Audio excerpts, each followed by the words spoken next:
Bonjour, aujourd'hui c'est le 30 décembre et je continue donc notre méditation en cette fin d'année dans 2 Corinthiens chapitre 4 verset 18.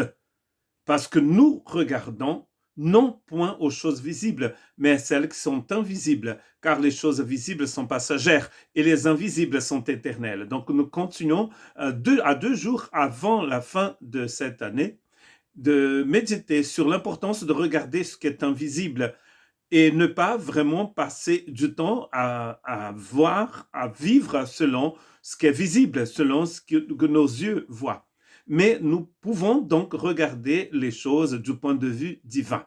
Dans la Lamentation de Jérémie, chapitre 3, versets 22 et 23, Jérémie dit ceci: les bontés de l'Éternel ne sont pas épuisées, ses compassions ne sont pas à leur terme, elles se renouvellent chaque matin. Oh, que ta fidélité est grande. Ça, c'est une incroyable façon de regarder l'invisible. Je ne sais pas si vous connaissez l'arrière-plan de ce livre, de la Lamentation de Jérémie. Donc, cet arrière-plan nous aide beaucoup à comprendre la profondeur de ces mots, de ces paroles sortant de la bouche du prophète. Il a parlé de la destruction de Jérusalem par les Babyloniens, le roi et la cour et les gens de Juda n'ont pas voulu l'entendre, et donc les Babyloniens sont venus, ont dévasté Jérusalem, ont détruit le temple, ont amené donc la famille royale et les nobles à Babylone, en Irak, en captivité, et cela a duré à peu près 70 ans. En voyant toute cette désolation, après avoir lamenté à fond, Jérémie dit ceci: les bontés de l'Éternel ne sont pas épuisées, ses compassions n'arrivent pas à leur terme. Elles se renouvellent chaque matin. Or que ta fidélité est bonne, est grande. Il n'y a qu'une seule façon de dire ces choses, c'est quand on voit l'invisible, quand on regarde Dieu. Parce que si Jérémie regardait la situation de sa nation, la situation de son peuple, sa situation, il ne pourrait pas dire ça. Il a dit ça parce qu'il a compris que, en fait, tout change, tout peut être complètement dévasté, mais il a une personne, il a un être qui reste le même tout le temps. Et ça, c'est possible qu'avec le Seigneur. C'est le Seigneur, c'est lui qui ne change jamais. Dans Deutéronome chapitre 31, verset 8, c'est écrit: l'Éternel marchera lui-même devant toi, il sera lui-même avec toi, il ne te délaissera point et ne t'abandonnera point, ne crains point et ne te fraye point, ne crains point. C'est le message du Seigneur au peuple d'Israël.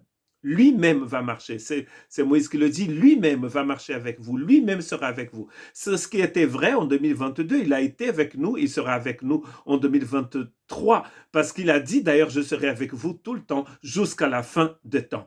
Et pour parler de ne pas avoir peur, le livre d'Ésaïe dans les chapitres 41, 42, 43, même dans le chapitre 40, il va nous apporter des exhortations dans ce sens. Quand il dit dans Ésaïe 43, 18, 19, ne pensez plus aux événements passés et ne considérez plus ce qui est ancien. Voici, je veux faire une chose nouvelle sur le point d'arriver. Ne la connaîtrez-vous pas?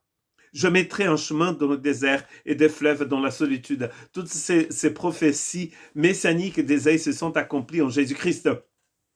Cette chose nouvelle, cette réalité nouvelle, ce projet nouveau est déjà arrivé, il est déjà là depuis longtemps d'ailleurs. Jésus est venu, il est mort, il est ressuscité, il est assis à la droite du Père, il intercède pour nous. Voilà pourquoi nous avons de l'espérance, même si parfois la vie n'est pas un fleuve tranquille. Et je finis cette exhortation à regarder ce qui est invisible en lisant Éphésiens 4, 22 à 24, par rapport à votre vie passée du vieil homme qui se corrompt par les convoitises trompeuses. Donc, laissez de côté donc ces choses anciennes et à être renouvelé dans l'esprit de votre intelligence et à revêtir l'homme nouveau créé selon Dieu dans une justice et une sainteté qui produit la vérité. Donc nous avions une vie passée, maintenant nous vivons en fait dans un esprit renouvelé. L'Esprit Saint a renouvelé notre intelligence. Et c'est comme cela que nous devons marcher. Nous devons marcher dans ces 2 derniers jours de cette année et l'année prochaine aussi. C'est vrai que parfois, nous avons des hauts et des bas. nous tombons parfois, mais nous pouvons lui faire confiance parce qu'il a déjà fait cette nouvelle chose. Voilà, il faut regarder comme cela. Si nous regardons l'armée babylonienne qui arrive et qui va tout dévaster, tout détruire, là, nous allons vraiment péter un câble, comme on dit. Mais là, Dieu nous encourage à regarder l'invisible, c'est-à-dire à l'œuvre qu'il a déjà accomplie pour nous. Que Dieu vous bénisse.